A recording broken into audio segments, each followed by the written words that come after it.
Vin Diesel takes us back to the year 2005. Plus, Republicans and Democrats play the Hunger Games for real. And Joel just wants to say hello, okay? That and more in today's episode of The Reel Review. So stay tuned. Welcome to The Reel Review.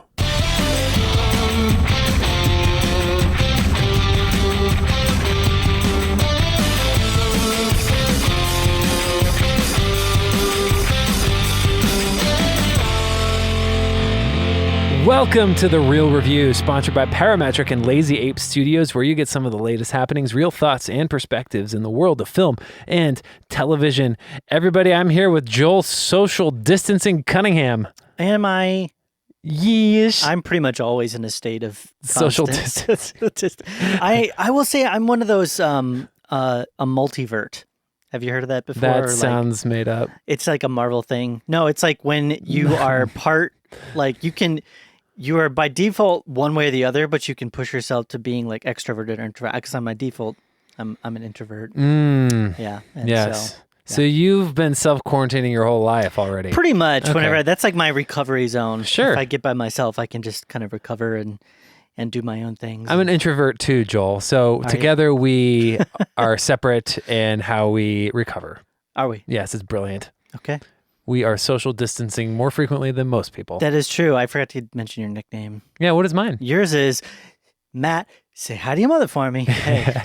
By the way, I need to point out that my Wahlberg in the intro of this podcast was awful. It was okay. People are probably not even really knowing what I'm talking about. All right. Or why did he change his voice weird right there? Yeah.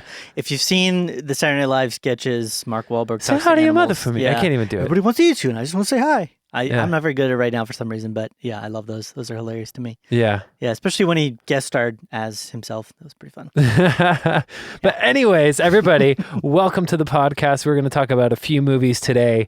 Wild times we're living in, and hopefully this will be a few moments where you don't have to think about the wild time. So we'll try and not mention it a ton. But anyways, if you're new to the show, Joel and I break down our review of current films and what we've seen recently, and we kind of give you our perspectives. Joel's maybe a little bit more analytical, detail-oriented, potentially pessimistic, negative, depending on your point of view. I'm maybe a little bit more in it for the fun of it, and optimistic and positive and just want to have a good time. But then we definitely have some similar views as well. Mm-hmm. But I'll tell you what, I'm going to work out. I'm going to work this one particular. There's so much stuff going on. I'm going to be positive. I'm going to try to be positive. Come on. All right, cool. I'm here for it, Joel. I'm not feeling optimistic about being positive. But, I'm positive that you're positively going to have some trouble. Anyways, so Joel, why don't you tell everybody how they can get connected with us? Yes, as always, there's some great ways to get connected. reelreviewmedia.com is our website. It's a great place to get connected to us on there. We're always posting our episodes and stuff. Additionally, we have our Facebook, which is facebook.com/Reel Review Media. We'd love to get connected and have you follow us on there as we post things and put stuffs up there. Additionally, we have our Twitter and Instagram, which are both at Reel Review Media. Love to get connected on those platforms. And then last but not least, we'd love to hear your thoughts and perspectives, as Matt mentioned, and we're all aware, there's not a lot of film watching going on right now, but hey, shoot us your favorite Netflix show you're watching, or Amazon Prime, or whatever, HBO, whatever that's going on. reelreviewmedia@gmail.com. Totally. Do that. Good. Thanks for the breakdown, Joel. You're welcome. So we are going to dive right into it here. Now, here's the thing. This might be our last newer movie podcast for a little bit. For a little bit. As we know that studios have actually pulled most major releases for the next couple months. Yeah. But we will find content because we love our movies. And there's a lot out there on Prime and Netflix that we've actually never even had a chance to talk about yet. Yeah. And that's what two things. One, I went to go see a movie and the theaters already closed, so I couldn't see a movie. Mm-hmm. But then also I figured, hey, everybody's stuck watching Netflix. Why not talk about one that's a big release for Netflix at least? Yeah, totally. Yeah. Totally. So we are here for that. So let's start off with our first movie. I got a chance to see this one. Joel tried to see this one, but the theaters closed down before you get there. Yes, if I'd had the opportunity, this would have been the one of the two releases that I saw. I will probably watch our next one that we're going to talk about, The Hunt. But that's more of like a Right. watch that at home when I won't jump and get all freaked out. I don't know. Yeah, we'll talk about that when we get there. But Okay. we're going to start off with Bloodshot. So this is directed by, well, let me go ahead and get to the synopsis first because it's incredibly short. Ray Garrison, a slain soldier, is reanimated with superpowers. And that's not even accurate. No? No. That's what the trailer looked like. I'm not gonna lie. It's not really that. It's more like biological enhancements, kind of like a super. Gotcha. But like, anyways, Superpowers implies that it's like some like thing that he has in his body that they just like enable, well, it's kind of true, but it's not like. but it's synthetic. Yeah. Sort of. Okay. Yeah. Yeah. So let's talk about it. Directed by Dave Wilson. Stars Vin Diesel, Isa Gonzalez. I always forget how to say her name, and Sam Heughan. And Guy Pearce is in it as well. Toby Kebbell is also. I kind of like Toby Kebbell. I feel like he pops up in random movies and shows and stuff, but he's awesome. He's great. Yeah. Really positive. Let's. Awesome. Yeah. Thank you for your positivity, Joel. I appreciate it. Yeah. So let's talk about this movie because I thought the trailers looked fun. Like, this looks like a fun action movie in the veins of like Fast and Furious. Yeah, I mean, there's been a run, not recently, but there was a run of sort of Vin Diesel-driven action movies. You know, Pitch Dark or whatever. Pitch Black. Pitch Black. I sorry. love Pitch Black. Actually, I like that. I like that whole. It was kind Yeah. of weird, but you know, Riddick movies. his run of like Riddick-inspired action films, Yeah. Triple X, and everything. They kind of went away for Yeah. a good long while, and I'm like, are they trying to restart that? Was it just Vin Diesel was a good guy for the role? Right. Well, I don't know. He did stuff like The Last Witch Hunter Yep. and Yeah. a number of other things I'd like say that. the Vin Diesel action movie where he's the lead in it is kind of gone away. Yeah. So I was wondering if this was their attempt at kind of like restarting it, because there's been talks of another, or they released another Riddick. I thought They did. There's 3 of them. there's 3 of them. Yeah. Yeah. And Yeah. I haven't seen the third one. Yeah, and those all have their place, and I kind of have a enjoyment for all of them. But the first one, Pitch Black, is awesome. But this, and here's the thing, he kind of came to prominence, I would say, in the 2000s For sure. and With Fast and Furious, I think. Fast in and particular. Furious, Yeah. Pitch Black. I mean, he was in Pitch Black before Fast and Furious, technically. He was. I think that kind of put him on the map. Yeah. But then I think Fast and Furious was the one that solidified him as like a star in a lot of people's eyes. And then you have like, Chronicles of Riddick came out that same decade. But as it goes, I go to the movies to see a movie like Fast and Furious, not to get anything substantial out of it, but then just to have fun and be like, wow, Yeah. see how ridiculous that is? Yeah. Which are great. And Movies so like that can be I fun. went to this, and I think the problem with this movie, because I would just say it's okay to subpar, is this movie is far too serious. Yeah. And it needs to be more lighthearted in the same vein that like the Fast and Furious movies are ludicrous and they know they're outrageous. Like, let's jump this ice ramp over a submarine, a car over, like So many ridiculous yeah, things. it's just crazy stuff. And they Yeah. know it and they play with it and it works because they know it's ridiculous. And they market it as such and the movie is actually fun because of it. Yeah. This was like way too serious. And to be honest, the best 2 scenes are highlighted in the trailer. And there's some really cool effects and really awful effects. Yeah.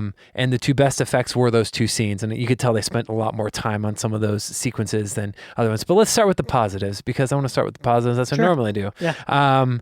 I liked the acting.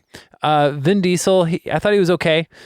He's never been like a super great actor in my opinion, but I think that his like gruff, monotone, angry, and it works for his character. He fits a certain vibe very well. He's extremely cliche. It fits that same thing. Yeah. Like, and he's stereotyped in that same like role constantly. Yeah. And it works. I do like the supporting characters all around him. I felt like, minus the villains, Guy Pearce was good. Isa, I don't know how to say her name, Isa Gonzalez. She was really good. I thought she had some really good moments. But overall, the acting was good.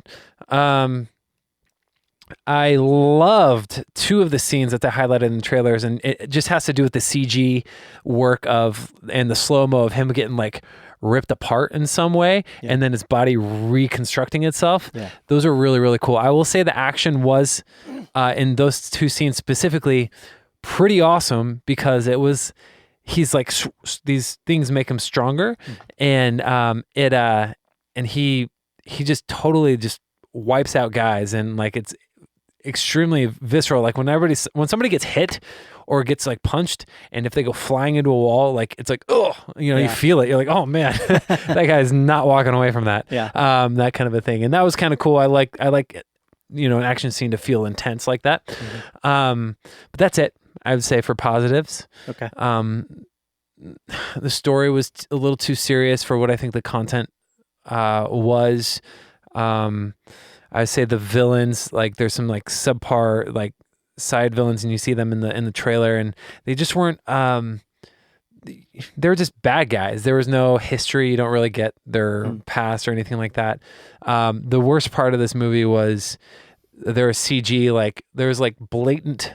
Wow, that's a green screen. Oh. There was also a couple of times where like that Vin Diesel is completely CGI'd. Oh, It looks like Neo from the second and third Matrix movies. No. You know what I'm saying? Yeah, I did not enjoy that part of the movies. No, Second and third. it looked Matrix, like a kind of like a video game cutscene. I always said it looked like they took Shrek animators and turned it into a Matrix scene. I know, because it looked like that fight scene with Fiona in the forest Right. where she fights the. I was like, Yeah. wow, they all look rubbery and Yeah. Anyway, So, try to anyways, be positive, Matt. I Try to don't- be positive.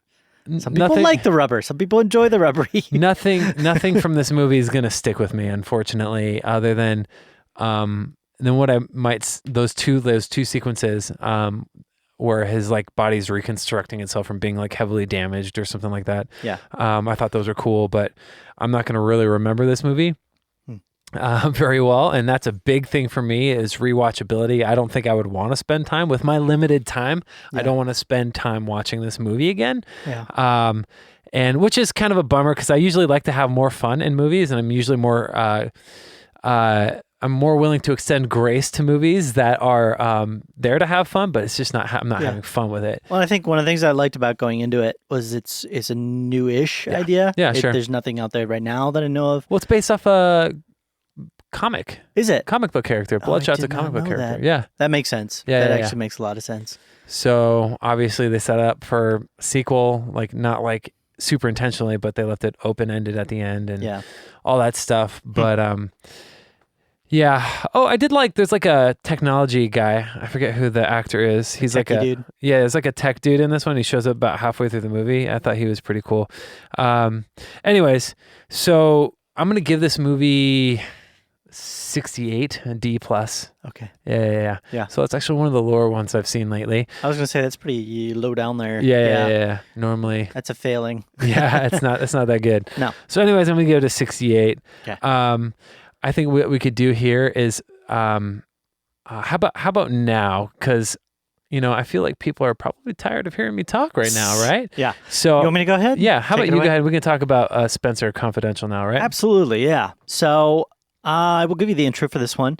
The synopsis for this one is when two Boston police officers are murdered, ex-cop Spenser teams up with no-nonsense roommate Hawk to take down criminals. Directed by Peter Berg, who we've known for a lot of good movies. At least once you've seen more, but always really spoke highly of. Him and Wahlberg have been partnering a lot. They're like friends and they hang out and stuff. So Yep, and this continues that, obviously, the partnership.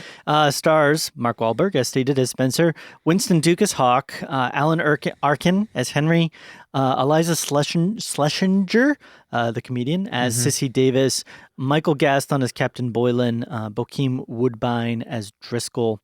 I'm not going to go into all the other actors. There's a number of them that are in this, but those are kind of like the big ones.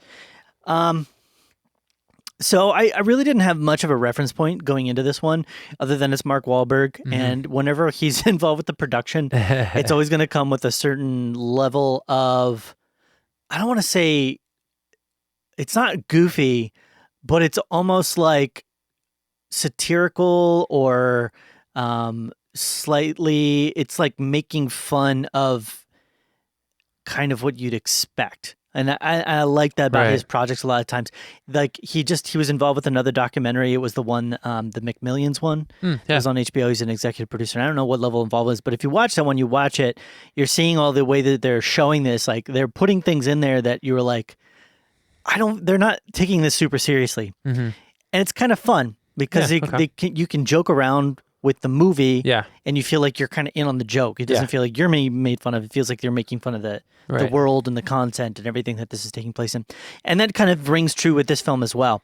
I know that a lot of Peter Berg films aren't really silly or like making fun of anything. Right. This one plays up to more of Mark Wahlberg's kind of comedic timing and comedic cool. style, which I think he can do an effective, good job at. I've seen him in a few comedies, and I always think he does a pretty Instant good job. Family was really good. Yeah, Instant Family.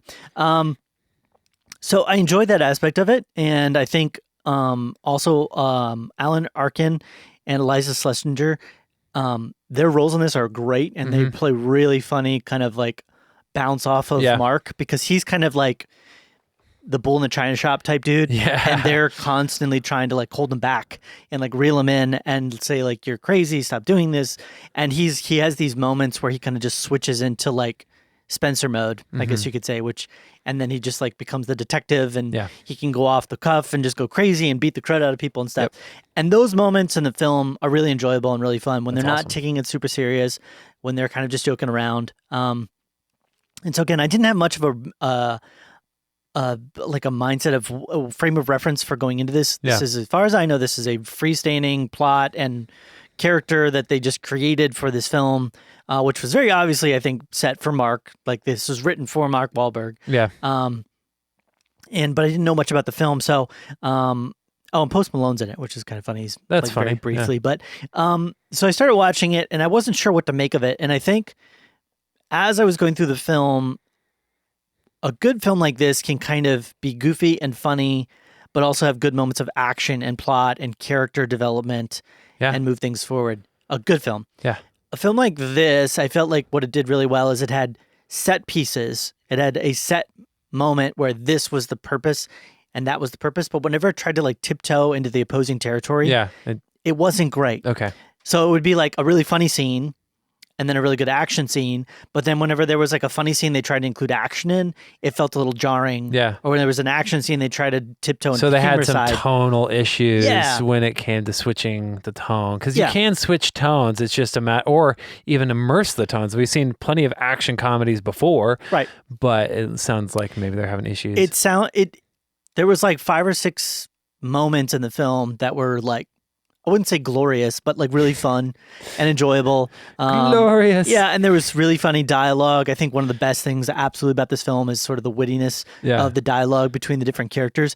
It borders on being like intelligently idiotic. Okay. Like they're being stupid, but it's almost like you can tell that they could be a lot smarter if they wanted to be. They're just choosing to be stupid, which kind of makes it fun. Yeah. Where it kind of also really fell apart for me though was in the plot and the story. Okay.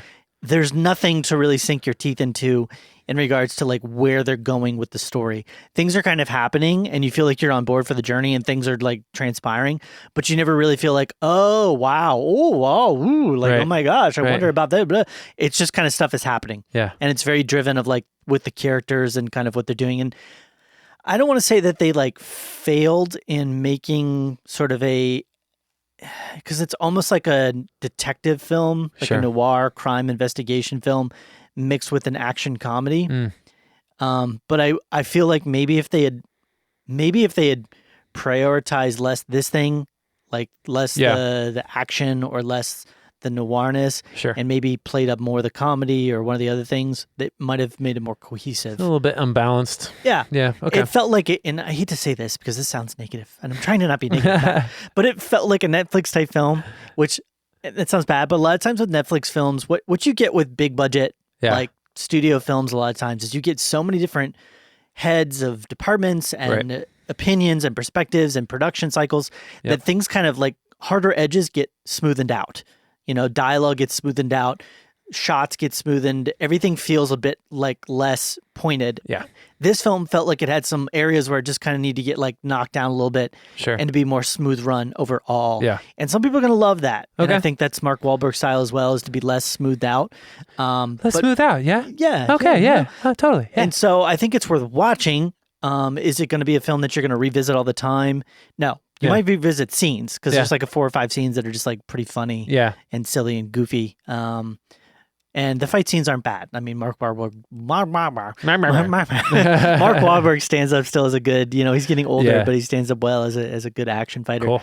I think one of the things that would have helped it as well, and this is probably the last thing I say, but they tried to build this kind of like dynamic between Winston Duke and Mark Wahlberg in the film. So Hawk and Spencer as like this kind of, they fill in the areas that the other, like Hawk is good with the tech, Mhm. but he's also really good like Juggernaut, whereas Spencer is kind of like more into like the espionage and understanding people and how they work, but also a really good fighter. Mhm. They tried to do this thing where they like mixed in a boxing story and they created this like brotherliness between the two of them. It just didn't really resonate. There was just something about it's like if I had to say it between like a romantic chemistry, there was just no chemistry Right. there. On a romantic level, I would say that for them, it felt like they were acquaintances trying to force themselves to be buddies or friends, Yeah. and it just was okay. I really like Winston Duke. How was he just kind of on his own? If we're looking, He was fine. I think Okay. they didn't really give his character a lot okay. to do. He was kind of most of the movie quiet. I mean, that's how they wrote him. Mhm. He's just very quiet. He's very like kind of patiently sitting, and he's got this intense kind of scowl as he's just contemplating things. He looks angry, and his character does move forward and grow, which is good. But they just didn't do much with him Yeah. until sort of the last half, the Yeah. end of the movie. The first half of the movie is kind of just unveiling what is happening and why. Yeah. Yeah. So there's a number of things I could say that like maybe if they did this, maybe that. Yeah. I don't want to go there. Speculation as to what could have made it better. Sure. Yeah, Like every time I think about the Rise of Skywalker, I think about something that could have been tweaked. Yeah, I mean this film felt a little long too, so it's like if Yeah. they just cut a little bit of content out and smoothed it over with some like dialogue dumps or Yeah. some like just explaining it in, like, Expositions. expositional dumps. Yeah. Yeah, that might have worked. But overall, I'm going to give this one a C minus. Okay. So don't hate me out there, Mark Wahlberg fans. I'm going to give it a 71. I thought it was good. Yeah. If a sequel came out, I wouldn't be like, oh, I got to go watch the Right. sequel, Spenser Confidential 2, even Spence here. Yeah. But it was okay. What was the one that I really? Oh yeah, Patriots Day. Yeah. Love that movie. Yeah. I won't ever Patriots watch Day it was- again, but it was amazing. He does a lot of those. I It's mean, he's too the one with depressing, The oil but- rig Yeah. as well was like yeah, that was something Deepwater Horizon. Deepwater Horizon. That's what it was. It's a great movie, but again, it's Yeah. a pretty rough one to watch. Yeah, for sure. Especially the last 15 minutes or Yeah. so. Like, oh my gosh. Yeah. But yeah. Okay. Cool, There you man. go. Okay. There Thanks you go, for man. Okay. Sounds like a great plan. Why don't you tell us about the other movie? Thanks for breaking it down for us. All right. That's so good. Okay. So next we are going to be talking about the movie The Hunt. Let's just get into the synopsis here. So 12 strangers wake up in a clearing. Sounds a lot like the Hunger Games. They don't know where they are or how they got there. They don't know they've been chosen for a very specific purpose, the hunt. Chosen to die. Let's start with the positive. Well, here, let's do this. Starring Betty Gilpin, Hilary Swank. Craig Zobel directed this, but it had Nick Hughes and Damon Lindelof write for this. So Betty Gilpin, Hilary Swank, Ike Barinholtz, Wayne Duvall, Ethan Suplee, Emma Roberts, and I can't think of the guy's name from This Is Us. So let's start with the positives. This movie, from the get-go, it has like twists and turns like right away. Yeah. One thing that you're expecting with a character is not what you're expecting. It is not. It twists, and it's in a pleasantly surprising way. And I'm like, but you're like shocked from it, and you have to kind of catch up a little bit before you can get back into it. And I think that's a positive. I enjoyed myself. I really thought the opening of this movie is really strong. The first half is probably my favorite part. And some of the just action sequences I think were really well done. And creative, especially the way that some of these people are hunted. And I I will say that this movie gets into some strange territory when it's looking at the humor, because what you're looking at for the most part in this film is extreme right and extreme left. Yeah. That was what it was pegged as. Right. And it's satirical. So people didn't get that. This movie was pegged as one of those movies that was supposed to be like, oh, this movie is so terrible, and it's poking on just either the right or it's poking on just the left, Yeah.